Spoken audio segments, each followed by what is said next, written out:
difícil. Por ejemplo, la doctora Linda Handel se decía de que a veces las mismas personas de su ministerio no le entendían qué es lo que quería o a qué enfoque quería llegar. Por ejemplo, no sé si a ustedes les pasa, pero nosotros, por ejemplo, el área de compras siempre nos ponía así como trabas de que por qué íbamos a comprar, por ejemplo, ciertos instrumentos, equipos o reactivos que se necesitaban para las investigaciones. Entonces era bien complejo hasta el momento en que nosotros los capacitamos y les dimos aquella herramienta de que nos entendieran la parte de la ciencia y la tecnología, para qué se necesitaba y cuál era como el objetivo, fin, de este nuevo cambio. Se dio un gran avance en esa parte, sobre todo que los demás entiendan qué es lo que se necesita para la ciencia y la tecnología y la innovación. Es bien difícil que alguien que no tenga una formación quizás científica entiendan a los científicos qué es lo que necesitan. Por lo tanto, a veces es difícil plasmarlo en los proyectos, o que la persona coordinadora de cooperación se dé a entender o que pueda venderse el proyecto. Entonces debe de haber como una sinergia entre ambos actores para poder llevar a cabo todas estas acciones de cooperación y cambiar como el paradigma de la nueva cooperación sur-sur por ser un país de renta media. Muchísimas gracias. Bueno, dentro de todo, la idea ahora, vamos a abrir el debate, sobre todo para poder hablar de cómo podemos hacer para realmente aterrizar estas gestiones de planificación que se hacen dentro de este espacio gubernamental y, digamos, amplio también gubernamental, porque también incluye la empresa privada, de ciencia y tecnología e innovación, que planifica, que trata de hacer política pública con un espacio también especializado que se trata de el tema de la consecución de fondos o de capacidades técnicas para poder lograr llevar a cabo esas acciones.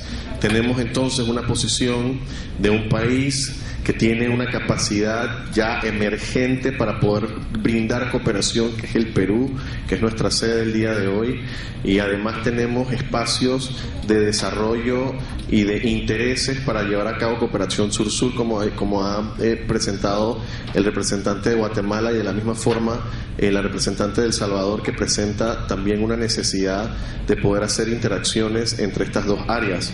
En primer lugar, decir que se ha hablado en los tres panelistas un tema que es el desarrollo de las capacidades de aquellos funcionarios que tienen que ver con el tema de cooperación, precisamente para que pueda hablar el mismo idioma del técnico y del tomador de decisión del área de ciencia y tecnología.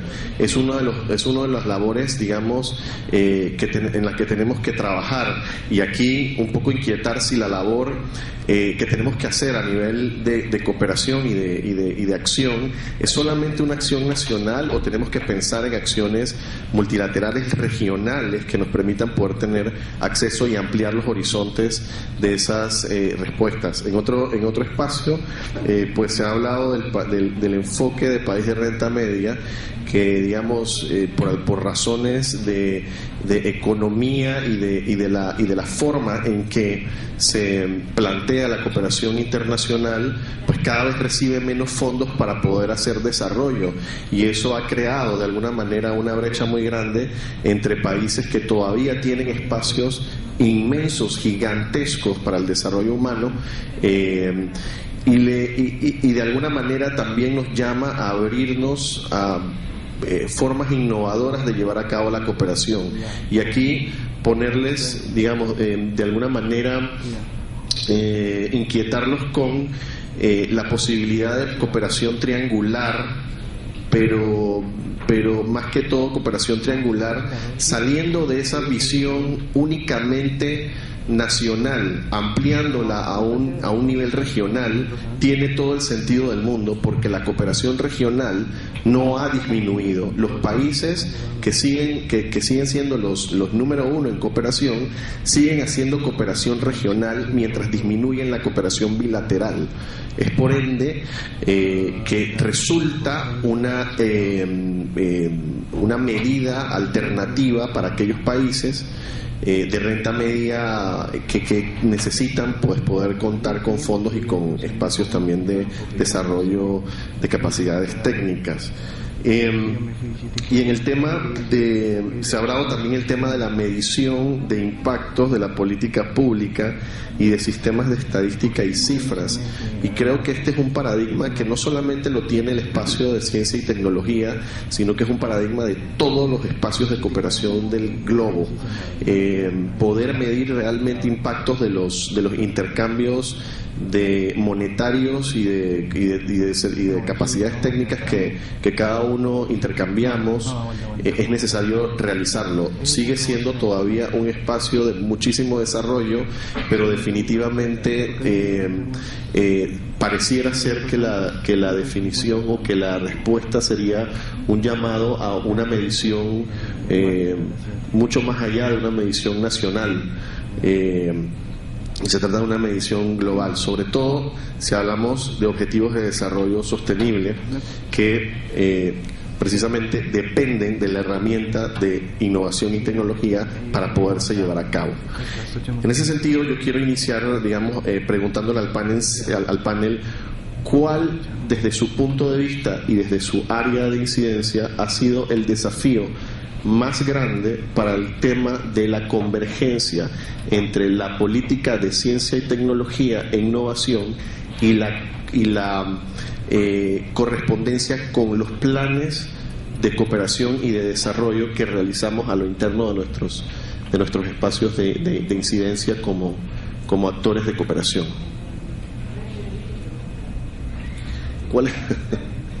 ¿Cuáles son los desafíos más grandes que han existido en la coordinación de los espacios de ciencia y tecnología con el espacio de planificación de la cooperación? Son dos espacios de planificación distintos. Uno planifica ciencia y tecnología para el desarrollo y otro planifica cooperación para el desarrollo. ¿Cómo se hace para hacer que eso tenga una sinergia? ¿Cómo se hace para que eso coincida?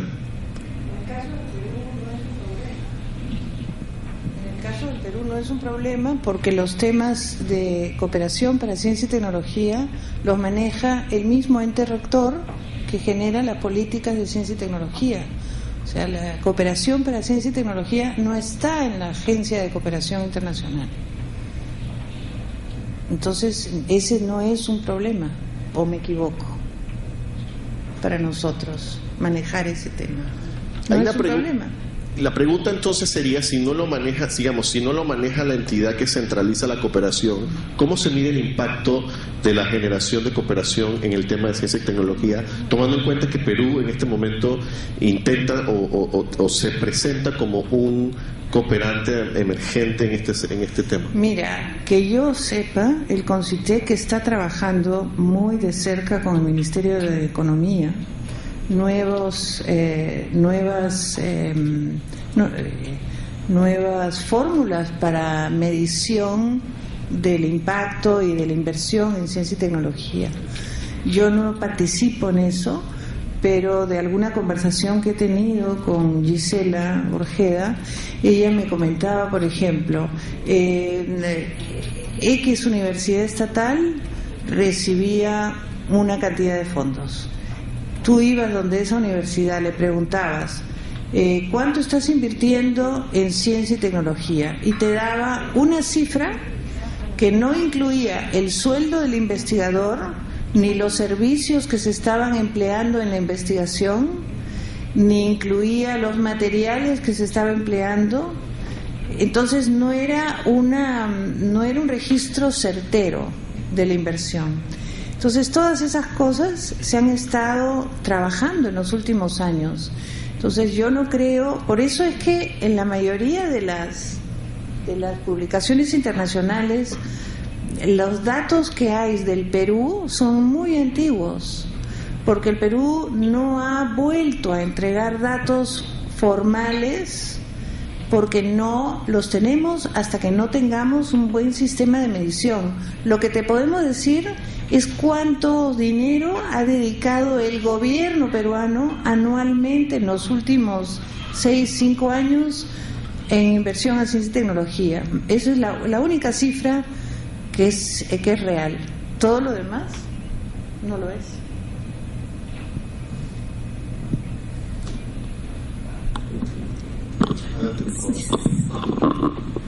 Bueno, mencionar también que tenemos un órgano rector de la cooperación internacional, que es la Agencia Peruana de Cooperación Internacional, y que ellos tienen un sistema de colección de datos de las instituciones del Estado, y nosotros como CONCITEC en el Perú cumplimos anualmente con informar. Entonces, en base a esa información que nosotros también podemos compartir, ¿no? que APSI tiene, digamos, puede formar estadísticas en base a en ciencia y tecnología, no en ciencia y tecnología, pero cómo contribuye también la ciencia y tecnología a ciertos objetivos nacionales de desarrollo, ¿no? En base a la cooperación. Muy bien, no sé si hay algún comentario adicional del panel. Al escuchar tu pregunta me viene a la mente muchas de las diapositivas que vimos esta mañana, en donde, por ejemplo, Guatemala aparece bastante rezagado en el tema. Yo lo veo como una gran oportunidad, y estamos nosotros en un punto en donde tenemos una ruta trazada a donde queremos llegar, ¿verdad? Y creo que uno de los desafíos más grandes para nosotros en el país es poder revertir todos esos valores en esos indicadores a nivel regional, a nivel centroamericano, a nivel regional. Y el Plan Nacional de Desarrollo nos provee a nosotros de esa oportunidad de poder incluir no solamente la masa crítica de pensamiento que está desarrollando temas de tecnología en el país dentro de los procesos de planificación. El Plan Nacional de Desarrollo menciona eso, cómo integrar esos avances tecnológicos dentro de nosotros. También lo veo como una oportunidad desde el punto de vista de la cooperación, y me llama mucho la atención, me gusta mucho el concepto de la cooperación sur-sur, en donde existen socios, en donde nosotros en algún momento podemos ver, aprender de las experiencias de otros países y no pasar por todo ese aprendizaje que quizás ellos ya pasaron. Esa es una oportunidad bastante grande, y eso nos ahorraría no solamente tiempo, sino que también recursos. Y podríamos ir hacia áreas un poco más allá de lo que quizás en algún momento hemos pensado. En El Salvador la inversión la lleva el Consejo Nacional de Ciencia y Tecnología, que por medio de un observatorio todas las universidades, centros de investigación están en la obligación de reportar toda la inversión que han tenido y en qué se ha tenido a este consejo. Año a año se saca la información sobre cuánto se ha invertido en I+D. Muchas gracias. Abrimos entonces el espacio de preguntas y respuestas a la audiencia. Adelante. Perdón. No. Esto lo aprendí en una convención, está bueno. Jorge Tesón, de Argentina. Dos preguntas. Bueno, un comentario. Para conseguir buena